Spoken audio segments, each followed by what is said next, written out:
Welcome to GAW Afterparty. On this special episode of General Admission Wrestling, we are bringing you a pay-per-view quality card all in one episode. In a straightforward victory, the Limitless Legion earned a match with tag team champions the Usos. And after a thrilling battle royal a few episodes ago, CARA stood tall. Now, he'll take on Buddy Murphy for the Cruiserweight Championship. The longest reigning champion in GAW history makes her return as Lita comes back to a GAW ring to make a major announcement. And in our main event, Samoa Joe takes on another member of the Blade Runners.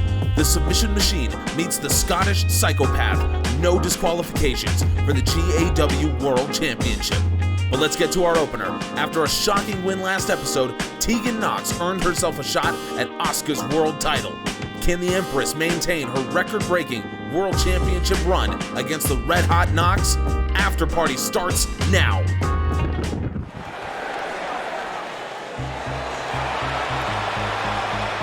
Well, ladies and gentlemen, welcome to our beautiful GAW Afterparty arena here in Phoenix, Arizona. As we welcome you in for our first match tonight on Afterparty.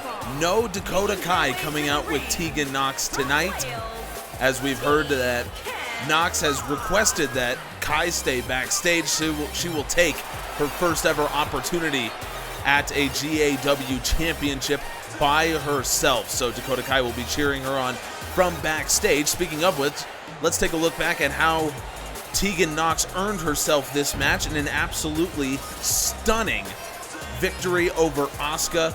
Last episode, it was the opener of that show as well, where Asuka was getting back in action for what many assumed to just be a little bit of a tune-up match. Instead, Nox turned the tide with a choke slam and then the shiniest wizard and earned herself an opportunity at a GAW championship for the first time in her career. And now entering the ring is the Empress herself, Asuka. The second longest reigning champion in the history of GAW. She has held that women's championship for nearly 400 days. But could it all come to an end tonight against the plucky upstart challenger Tegan Nox?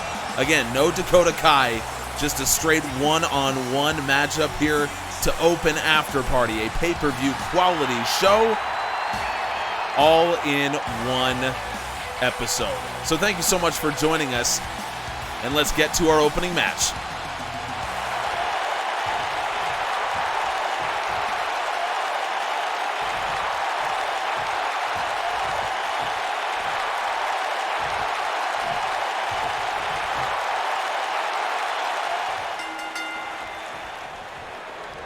Let's see what these two women can do.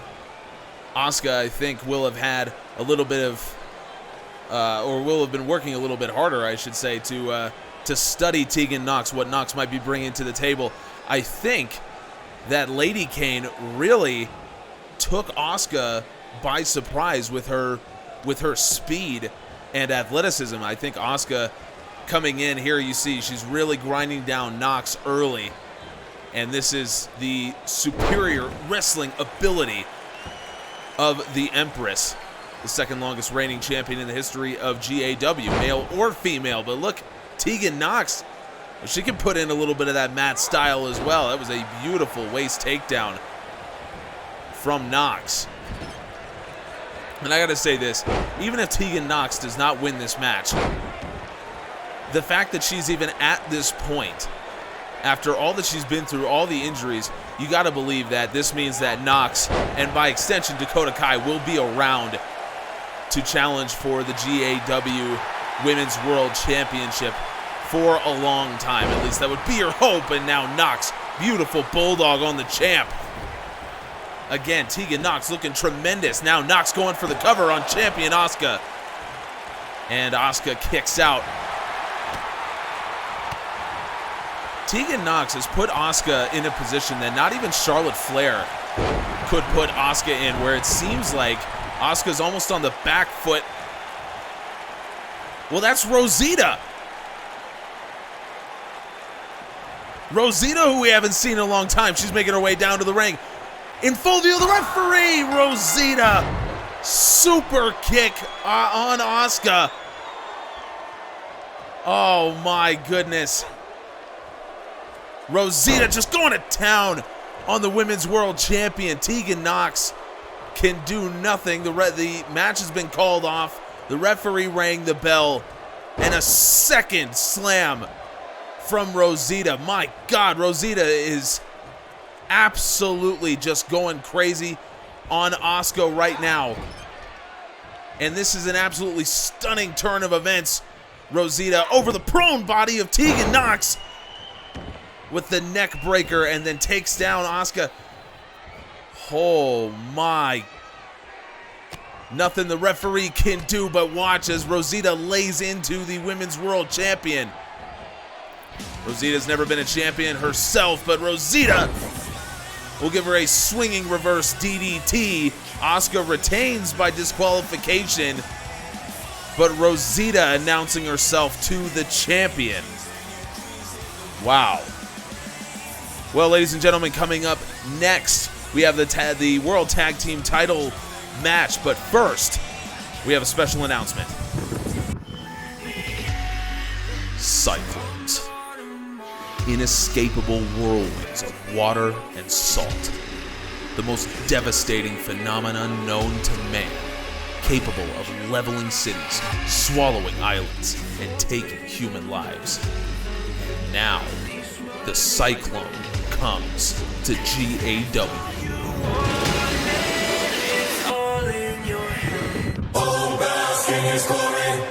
Well, ladies and gentlemen, we are just one match into this after-party card, and I already feel like we have hours of things to talk about.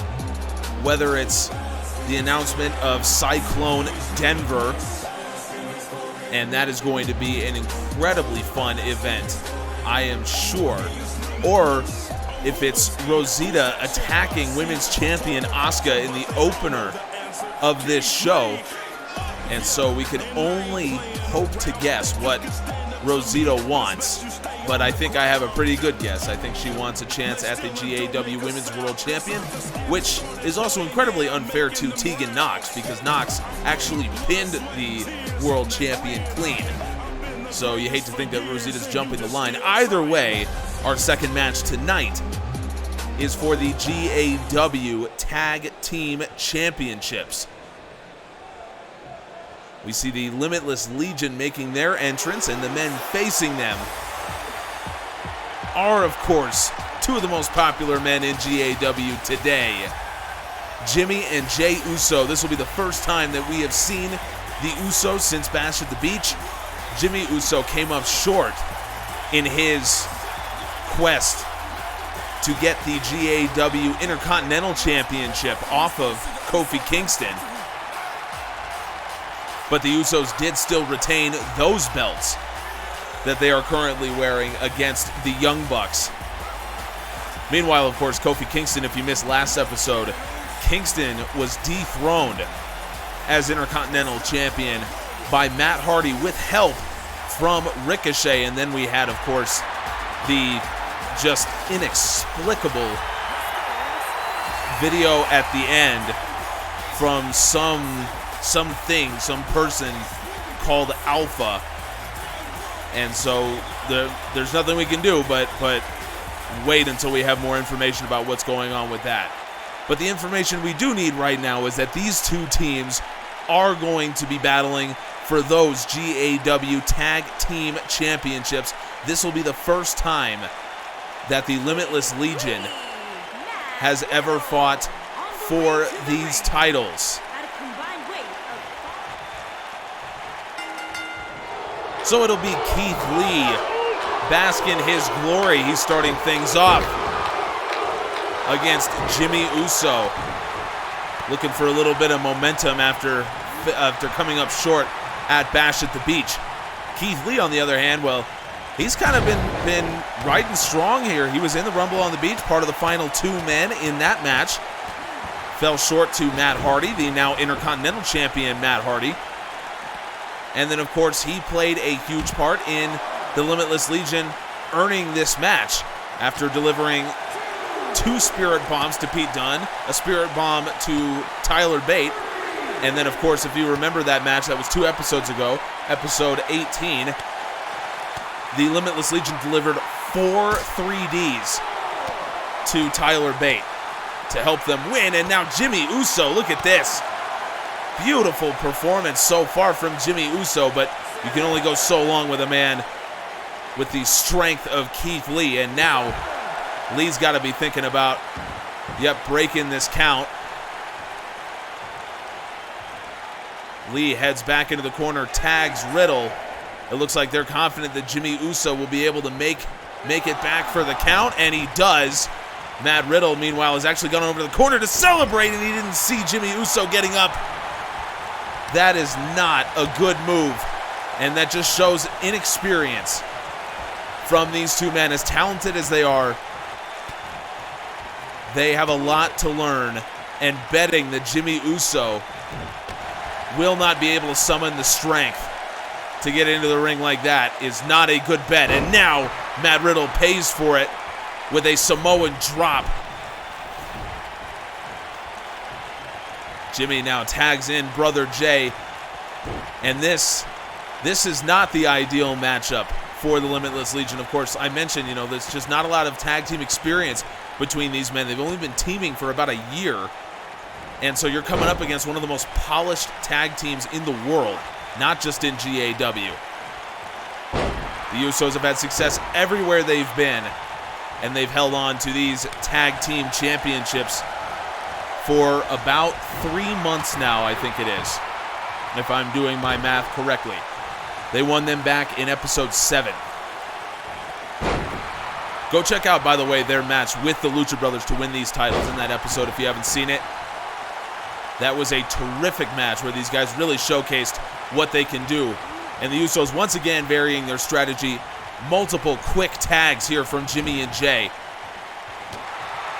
trying to wear down Riddle and Lee, both of whom can go for days. They have terrific physical stamina. So Jimmy and Jay doing what they need to do. Now Jimmy continuing to work on Matt Riddle here in this far corner, looking for the Uso cannonball into the corner. Connects flush with the head of Matt Riddle. And now Riddle making his way to his feet and eats a super kick for his trouble from Jimmy Uso. Is that it for Matt Riddle? Could it be over that quickly? Keith Lee is there to break up the pin. Wow, Matt Riddle is lucky. He was on the receiving end of one of the most devastating super kicks in the world. But it seems like Keith Lee getting involved has energized Riddle a little bit. Now Matt Riddle has his chance to try to put down the tag team champion. Oh, look at that. Jimmy Uso. Again, the experience coming in. This is something that Riddle and Lee will have to contend with all day in this match. But Riddle, look at that. Modified gut wrench bomb. And again, the inexperience may be playing a factor, I thought. But Riddle did seem to know what he was doing, and a Pele kick to finish it off. Wow, Riddle's got some momentum here against the tag team champions. Now Riddle looked like he was going for a tombstone, but Jimmy turns it around into one of his own. Jimmy Uso with a tombstone pile driver, and then does the classic Undertaker pin. Riddle manages to kick out. An homage to the Usos' time in WWE. Of course, they were multiple-time tag team champions over there. And now Jimmy, he's looking for the corkscrew forearm. Matt Riddle shakes him off, and now Riddle will get the tag into Keith Lee. So less frequent tags coming here from the Legion.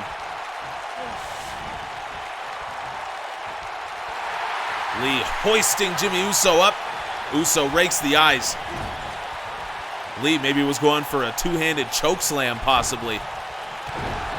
I'm not sure, but Jimmy Uso now has Lee down in the corner.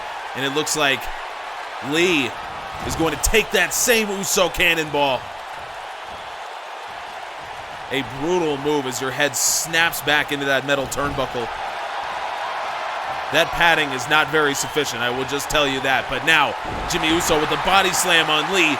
Jey Uso up top. Uso splash from the tag team champs. Jey goes for the cover. Matt Riddle coming out. Jimmy tries to chase him down, and Riddle is there to break things up. And it's a good thing that he did. I'm not sure Keith Lee would have been able to get his way out of that. But now, Riddle turns an attempted back suplex into a bulldog. Still not enough for Keith Lee to get up. And Jey Uso lets Riddle know how he feels. So Riddle on the outside, but it did seem to give Lee just enough time to collect himself. So Lee now working in a 2-on-1 situation, but at least he's up.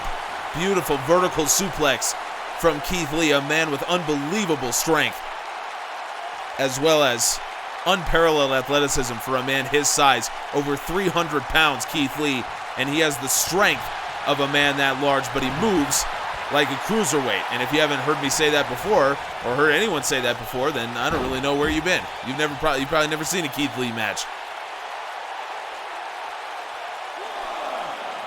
But even Keith Lee, I think,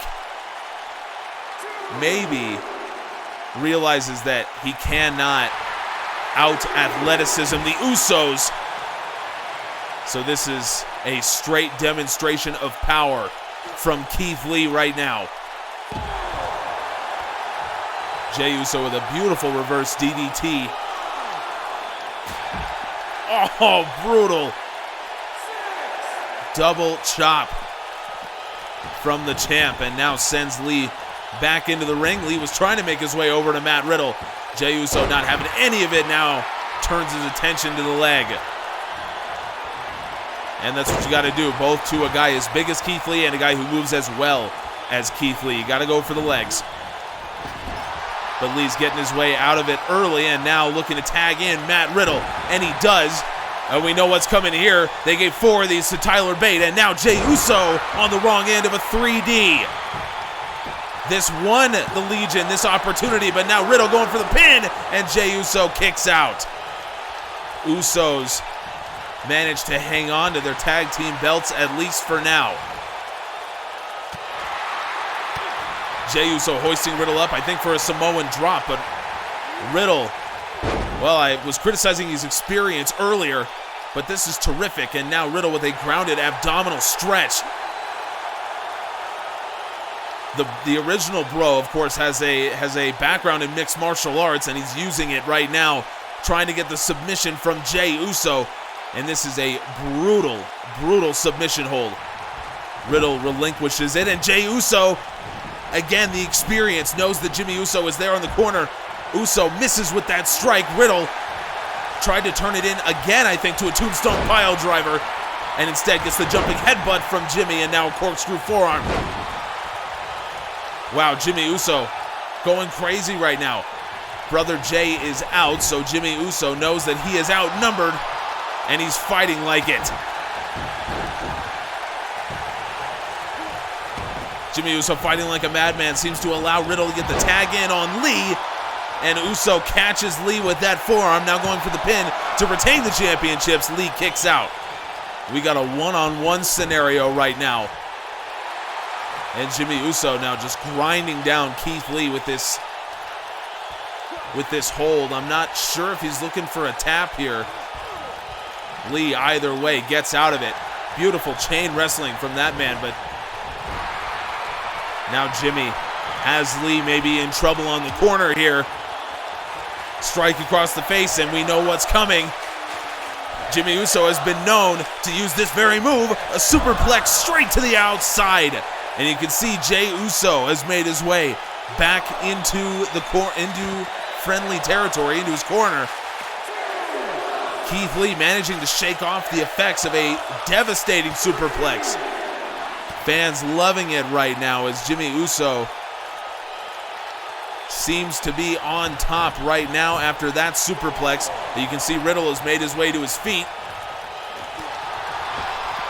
Keith Lee actually managing to stay in this thing.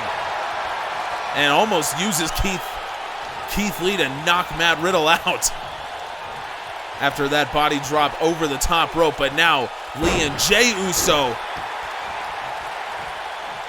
Nice neck breaker there from Keith Lee. And now Lee going up top. We said he could fly, and he'll show us this now with a moonsault.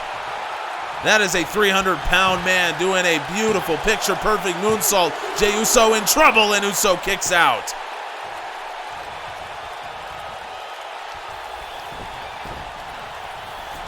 It is not often you see a man that big perform a moonsault with that level of perfection. Lee now looking to end proceedings. Tags in Riddle. Uso in trouble with a double shoulder tackle. And now Matt Riddle will get his turn on Jey Uso. This has been a terrific match so far from the Legion's perspective.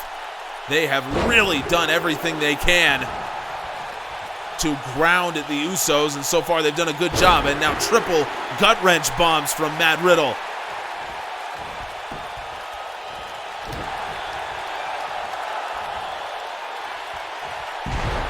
Falcon Arrow from Jey Uso.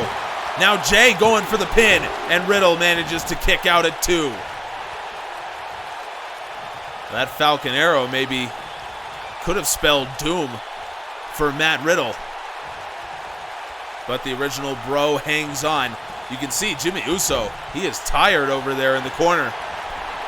And now Jey Uso with Riddle up top.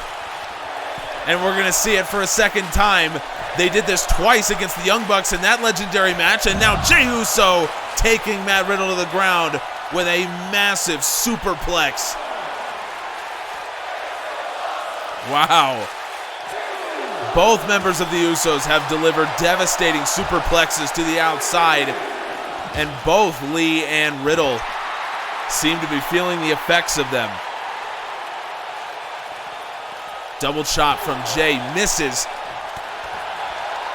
But Jey Uso continuing to hold, it looks like hold the upper hand here on the outside after superplexing Riddle. Count already up to 6. And Riddle finally makes his way back into the ring to break the count. And now going over, I think, to jaw with Jimmy Uso. Count to 8, and Riddle has the inexperience. Hurt him once again. It may have, as Jey Uso slides back into the ring. Matt Riddle was busy jawing with Jimmy Uso. And now Jey Uso with a beautiful cross body. And once again, the experience and the arrogance hurts Matt Riddle in a situation where he really could have pressed his advantage. Super kick from Jimmy Uso. Riddle, though, is able to get out of the way of that at least, but instead, Jimmy Uso will turn it into a Samoan death drop. Homage to his father. Again, Matt Riddle had the opportunity to press his advantage with Jey Uso, and instead got caught up in a war of words with Jimmy, and now Matt Riddle is at a disadvantage here against the tag team champs.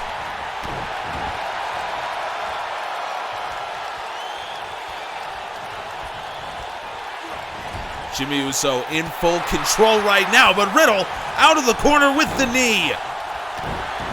Just like that, Riddle's mixed martial arts background comes to help him in the most desperate of times. Riddle trying to hook the leg, and it's a corkscrew forearm instead from Jimmy Uso. Now Jimmy going up top, maybe looking to end this match. Uso splash onto Riddle. Could that be the end for the challengers in this matchup? Jimmy going for the cover. Jey Uso was over to stop Keith Lee, but Lee just too strong. Keith Lee is able to break up the pin. He fought through Jey Uso to get there. And now it looks like Jey and Keith Lee are going at it in the corner. Meanwhile, Jimmy Uso with the crossbody off the middle rope. Looks like Jey and Keith Lee have returned to their corners, and Riddle with the flying knee. Now Matt Riddle going for the pin, looking to win the tag team championships, and Jimmy kicks out.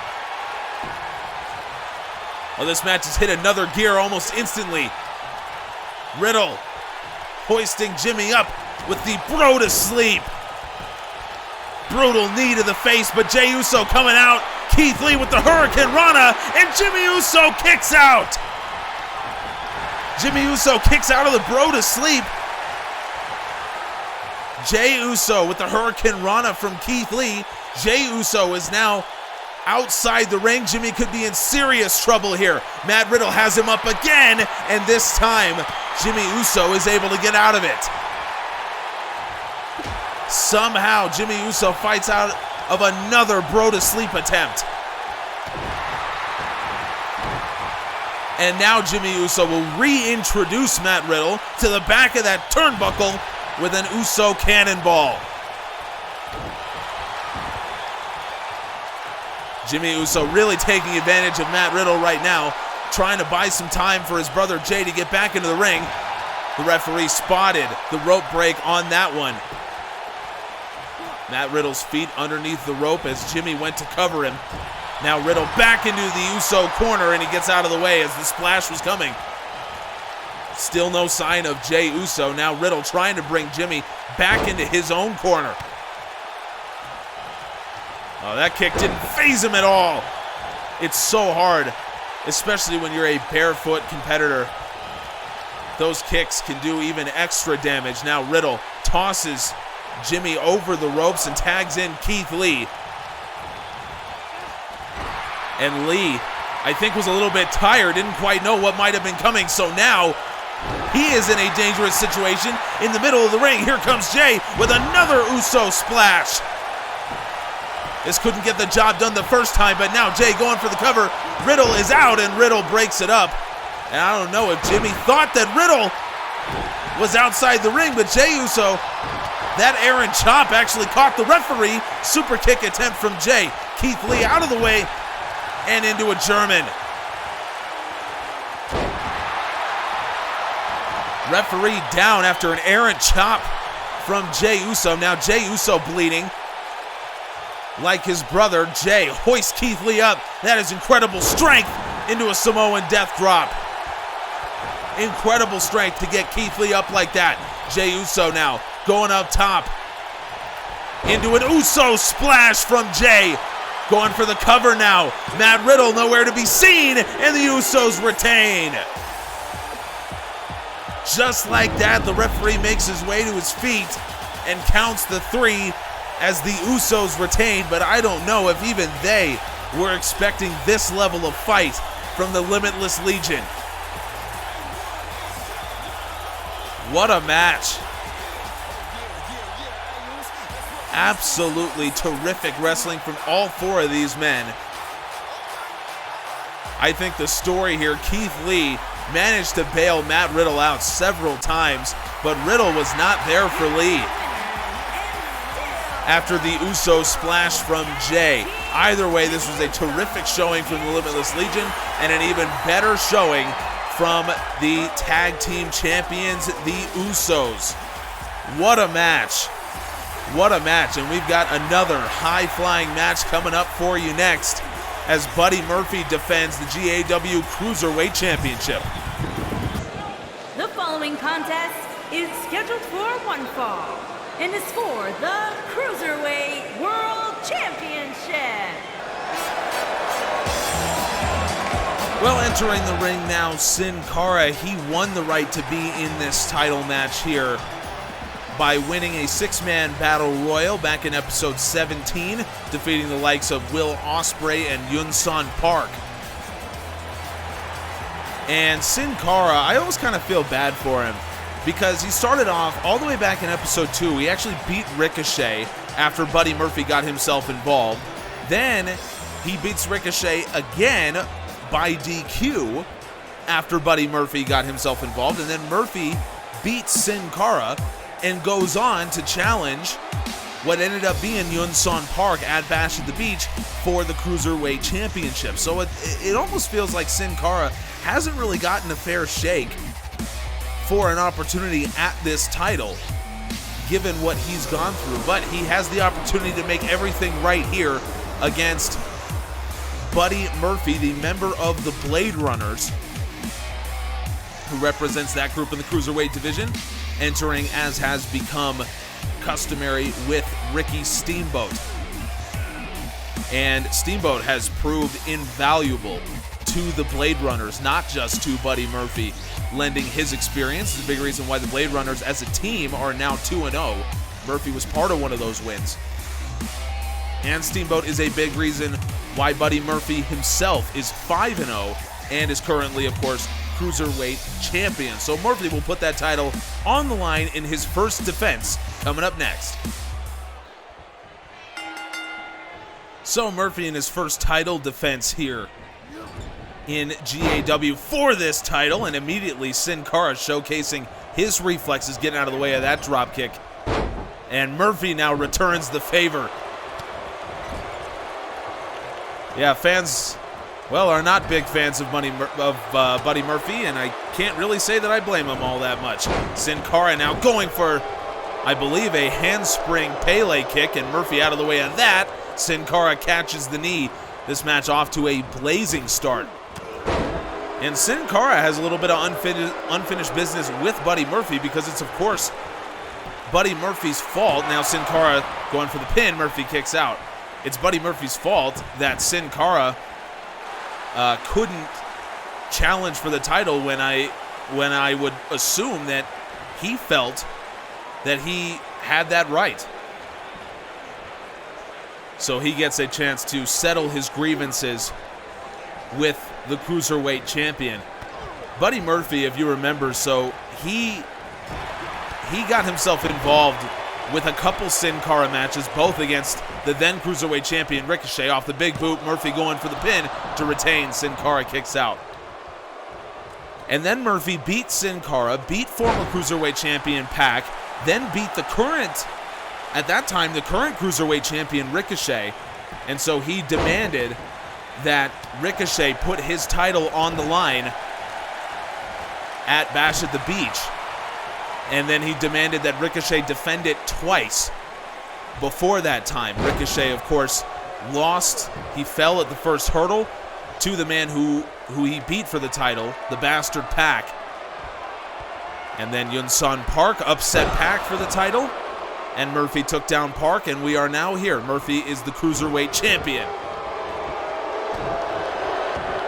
And Murphy has been in control of Sin Cara this whole time.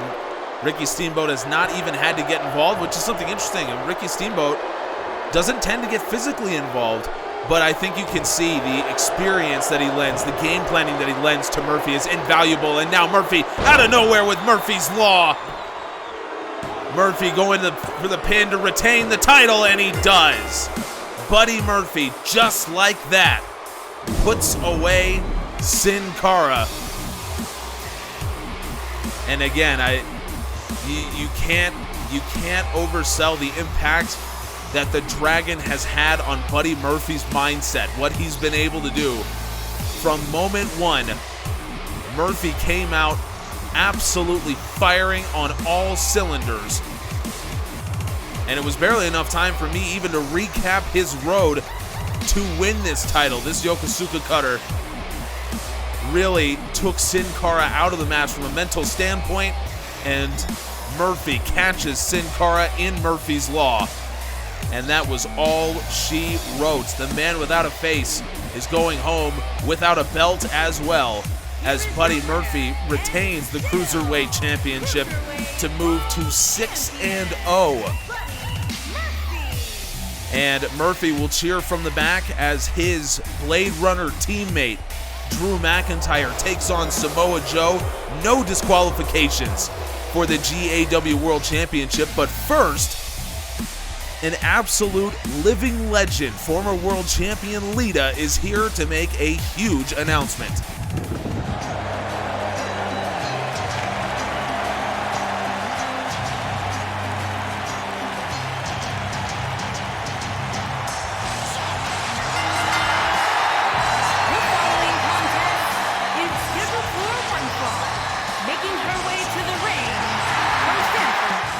I can't tell you how happy I am to be back here again. Women in this sport have come so far in the last 15 years, and what we were able to do in GAW is such a big part of that. And now you have someone like Asuka, a woman who is feared by everyone all over the world. I have every reason to believe the Empress will be the longest reigning champion in the history of general admission wrestling. And with everything that Asuka has done for GAW and wrestling around the world, it's time for us to take our next step forward. And I'm blessed beyond words that GAW has allowed me to tell you all what that step looks like. Ladies and gentlemen, it is my privilege to introduce the GAW United States Championship.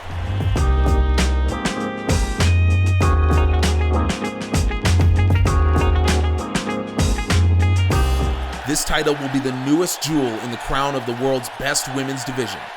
Starting next week, we will begin an 8-women tournament to crown the first ever United States champion. The final 2 women will meet at Cyclone Denver. We'll see you next week. Enjoy the rest of Afterparty.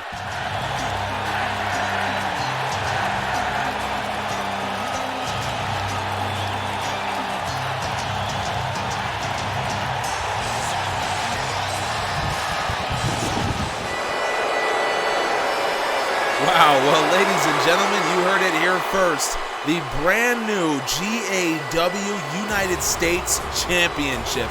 We are so happy to be bringing a second championship to the unbelievably talented women of general admission wrestling.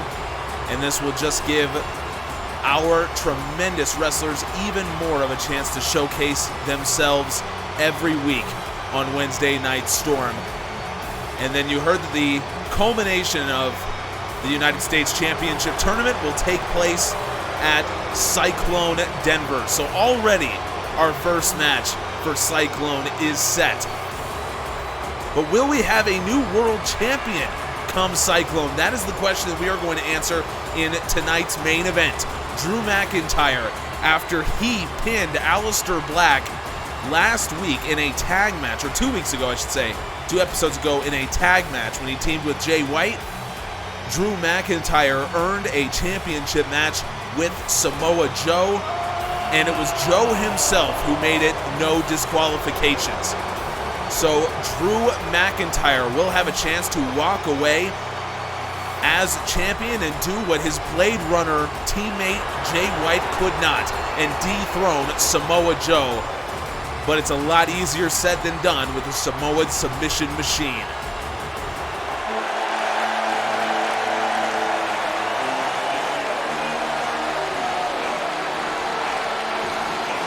Well, Samoa Joe has been basically ubiquitous as world champion ever since he won this belt. He has been everywhere, and he has represented this company about as well as any world champion could. But you never know when that point is that a man is going to meet his match. And you have to wonder if this is the point for Samoa Joe. We were worried that maybe it was Jay White in the steel cage at Bash at the Beach, especially after what the Blade Runners did. But could Drew McIntyre actually dethrone the champion? We'll have to find out. The main event of Afterparty is next.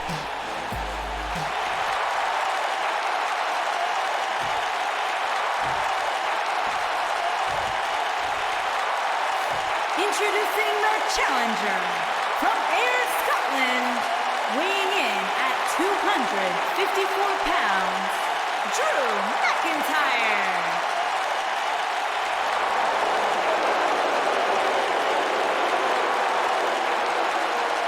Introducing the champion from Huntington Beach, California, weighing in at 282 pounds, he is the World Heavyweight Champion, Samoa Joe.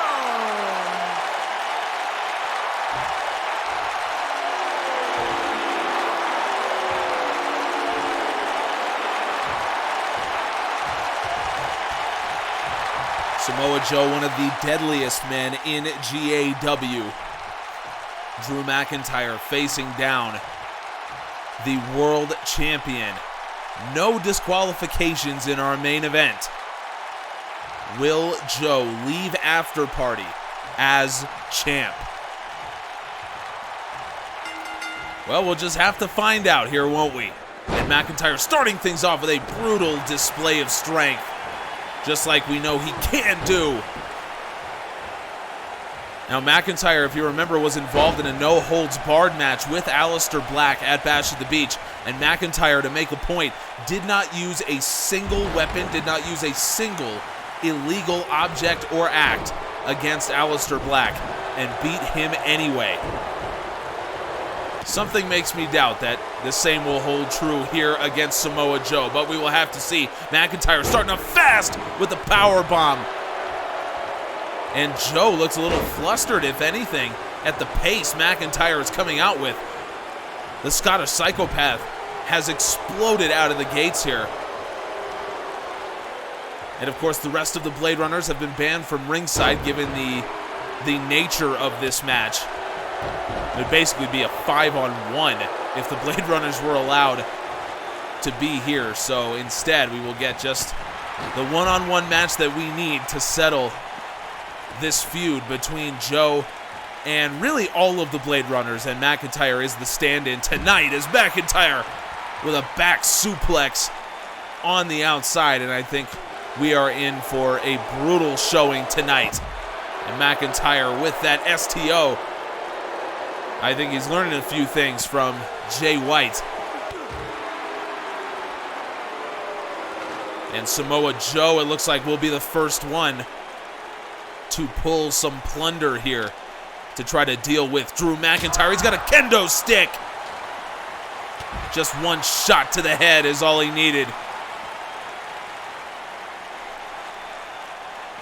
Samoa Joe, of course, maybe the toughest man in GAW. He is no nonsense, and he is for real, and Drew McIntyre is figuring that out right now. And now Joe with the Uranagi on the outside. This is a brutal display from the champion.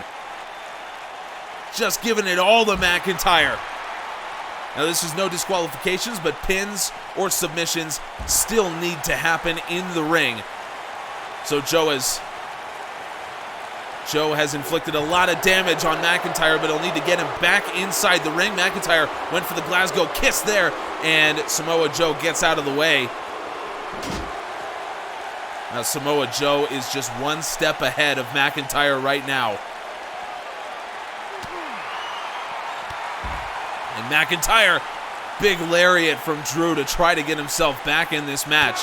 And now the Glasgow kiss lands. Is that what McIntyre needed to get back in it? As he hoists Joe up, and now Joe rakes the eyes. Another back suplex on the harsh, unforgiving outside canvas. Wow, Samoa Joe is really putting Drew McIntyre into his place right now. And now Joe taking McIntyre down to the ground. Coquina clutch cinched in. The clutch is in. He didn't use this to beat Jay White, but it's dangerous, and McIntyre is forced to tap out.